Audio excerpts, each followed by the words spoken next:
Alright, look, I don't hate this movie, okay? I think this is genuinely a very well made movie.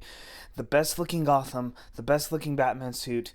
Honestly, the overall filmmaking on this movie is incredible. The sets, cinematography, everything. The only issue I have from a look point of view is Catwoman's mask. It's literally a ski mask with her having eye holes in it, and the bits on the end look like kind of like cat ears. That was dumb.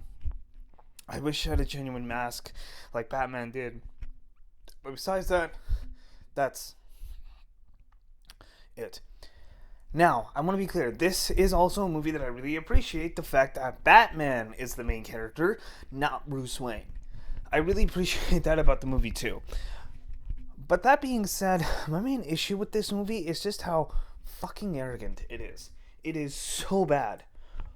This is a movie that literally thinks it's telling this fresh, unique take on Batman that you've never seen before, and that it's this unique thing that you've never seen Batman do, and that it's like this is a very unique story that you've never seen Batman go partake in. Even though whenever, and I watched this movie fairly recently, actually, matter of fact, I watched it yesterday just to have it fresh in my mind for the sake of this review, and every single thing that happens in this movie you've seen in another Batman movie. And I'm not just talking about live action, I'm not talking about comics. I've seen this in Batman Mask of the Phantasm. This is out of the animated series. This is out of The Batman, the animated show that came out in 2004. It's crazy. Now, am I saying Matt Reeves copied every single thing from those other movies? No, but there's a lot of things that feel straight up taken out of other films. A big example that I can think of is that when he gets taken to the police station unconscious, on the roof of the police station, he puts on a wingsuit and flies away. That's straight out of Batman Returns. You will never convince me otherwise. Now, look, and this is really what really bothers me about this movie, is that this is nothing new or different with Batman. The climax is straight out of Batman Begins. The main villain wanting to destroy the city by basically terrorizing everybody at once. All his henchmen are dressed exactly the same. Like it's crazy. It's freaking crazy. Okay, look. One thing I really do like about this movie too, though, is that I do really appreciate the portrayal of Batman. They portray this Batman as if a guy who had severe PTSD, and he's obviously can't get over the death of his parents, but also the fact that like he feels like he has to do this, like he can't. Like, it's like if he does anything else, it's like he feels guilty, he feels ashamed, even going on a date or something. So I appreciate that. But in all sincerity, though, this Batman's a dipshit. This Batman's an idiot. Now, look, I understand he's supposed to be young. He's supposed to be amateur. He's supposed to make really simple mistakes. But this Batman is a fucking dipshit. The mistakes he makes, oh my dear heavenly Jesus. Okay, so again, when he jumps off the police station, why are you heading for a bus that is about to go under a fucking bridge, you dumb fuck? One. Two. Here's the more important one, you stupid cunt. How about this? When you see a serial killer, take a bunch of pictures. Yeah. Why don't you ever to look at the fucking angle of the photo? Okay, look, I know that was supposed to be like a clear hint that the Riddler was supposed to be right across from the Iceberg Lounge, whatever that club is called, Penguin's Club. But here's the thing: did you ever think that maybe the angle where these pictures were taken from, the pictures that he sees with Gordon, hey, maybe I should look at the buildings around the Iceberg Lounge? Because these angles clearly are really close, so he clearly was really close nearby. Maybe he accidentally dropped something, a fiber, a hair, something. Like, God damn it. Fuck. This Batman is such an idiot that I couldn't really care about him that much. Now, look, the Rata Alada thing, that mistake I didn't mind. I didn't mind that one. It's also in a different language. It's a language that this movie has kind of a clear impression that he doesn't really know that well anyway. So, and this movie never talks about him being able to speak like 6 languages like they do in the Snyder ones or in the Nolan ones. So I get that, or even in the animated version. So I get that, okay? That's fine. But that mistake I didn't mind, but there was that. And then, dude, like, okay, I know a lot of people are like, whoa, it's just a carpet tool. Look, with the carpet tool, why does no one, let alone the fucking police captain like Gordon, think to fucking say, hey, does anybody know what this thing is? Does literally nobody think to look under the floorboards or under a carpet of a serial killer's house? Dude, I would look everywhere, and I'm not even a goddamn cop. Like, fuck. This is such a horribly paced mystery too, and this is more of a personal thing for me. This is not something actually wrong with the film. I wish, for the love of God, we got new villains in this movie. I wish we got some new Batman villains for once. The Batman villains in this movie are a villain that we've always seen before. Carmine Falcone, Catwoman, Penguin, Riddler. I just wish we got new ones for once. I mean, fuck it, I'll say it. I actually wish the Riddler was actually Hush. The Riddler's entire plot for this goddamn movie is to unravel the Waynes and really the corruption of the entire city. Hey, wouldn't it be more interesting if he did it with Hush, the guy who specifically hates Batman because he's jealous of him? That would have been a lot more interesting, and you would have had a more interesting mystery too. And yeah, with the Penguin, and I know he has his own show. I don't care. Okay, for this movie alone, I think it should have been Black Mask. You could have had the same thing. He's just a gangster and kind of a right hand man to Carmine Falcone, and he just kind of looks around and secretly wanting to kind of control his own operation. That would have been really interesting. That would have been better. Okay, look, and the thing is, Catwoman you can keep the same. I don't mind. Carmine Falcone you can keep the same, but just let's have some new villains for once. At least one new villain, for God's sake. Now, granted, for the Batman 2, it looks like we're getting new villains. There's rumor that Clayface is going to be in it. There's a rumor that there's going to be Mr. Freeze. Great. I mean, I know Mr. Freeze is not new, but hey, it would be nice to see him done properly.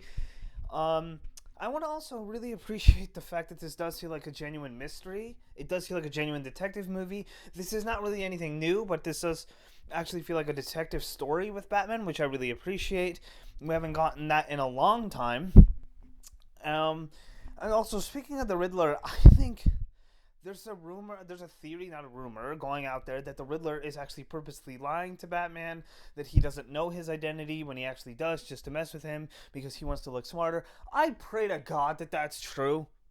Do you realize what they've done if they're having it that the Riddler just messed with Batman, that he knew his identity but actually didn't? Do you realize how stupid that is?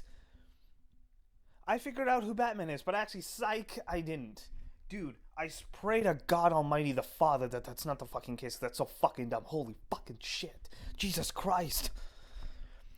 Okay, and also Paul Dano is really good in the movie too, and I liked his version of the Riddler. I don't know, this movie just pissed me off. The Batmobile chase is really cool too. Also, it reminded me very similar to the Arkham chase, the chase out of Batman v Superman. Although he doesn't kill a bunch of people in this one, but actually, for all I know, maybe he did because all these trucks that got pushed over. I don't know. I just feel like. And by the way, I do like. There is one thing I genuinely like from a story point of view. I'm not going to say everything is garbage. There is one thing I genuinely like. I like the fact that in this version, the Waynes don't look like perfect people. Great, and it's very similar to what they did in the Telltale series, which is also a game I think is highly underrated and my personal favorite Batman game of all time. And to be honest, my all-time favorite superhero game of all time. So, it's fine. I liked that too. But again, and oh, by the way, Gordon, I love the Gordon in this version. Jeffrey Wright was perfect for the role, and I love the fact that this is a captain who genuinely sees Batman as a friend, but at the same time, he's like, look, I'm a cop, so don't mess with me. Like, I'll stand up to you. Yes, I'm alongside you, but hey, don't get in my way either. So I love that. My issue with this movie, and also, and by the way, I should speak of this too. And again, this is right out of Batman Forever with the Riddler harming Alfred.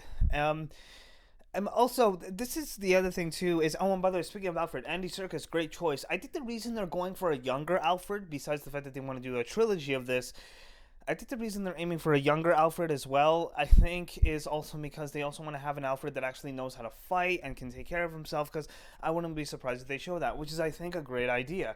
There was shown in the Gotham TV show, but it would be nice to see in an actual movie, to see Alfred actually being able to protect Bruce. And the little tidbit that he trained Bruce, I like that too.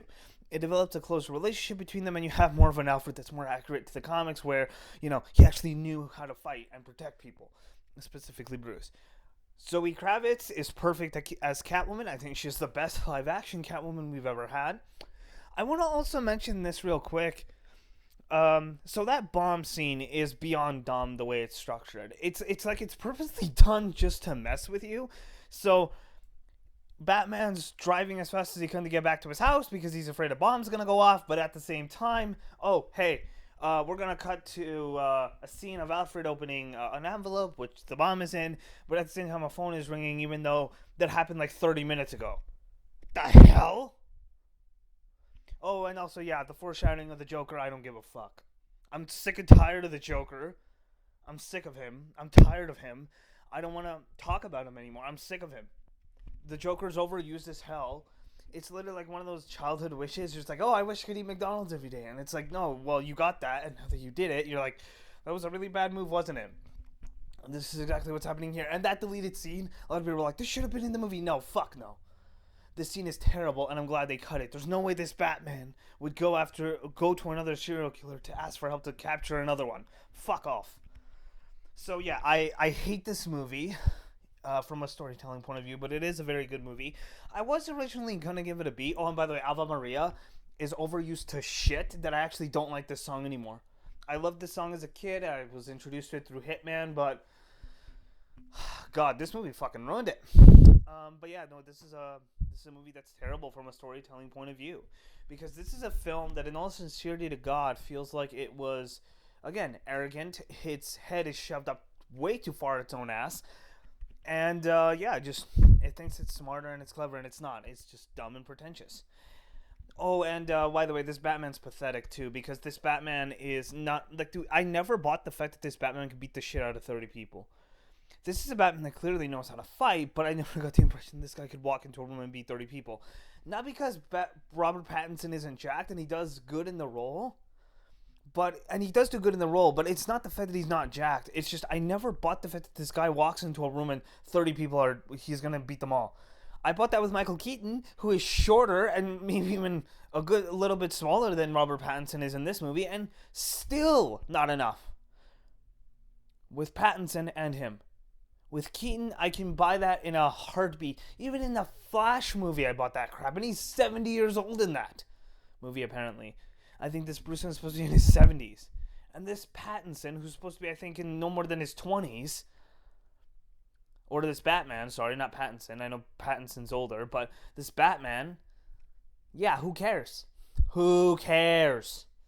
So yeah, I don't like this movie at all from a storytelling point of view, but a very well-made movie. Am I looking forward to the sequel? Yes, and I hope it's an improvement, but by God, this movie was overhyped and overrated as shit. Thank you so much for watching, everyone, and I'll see you all next time, and let's see what you guys will say in the comments, because I'm curious.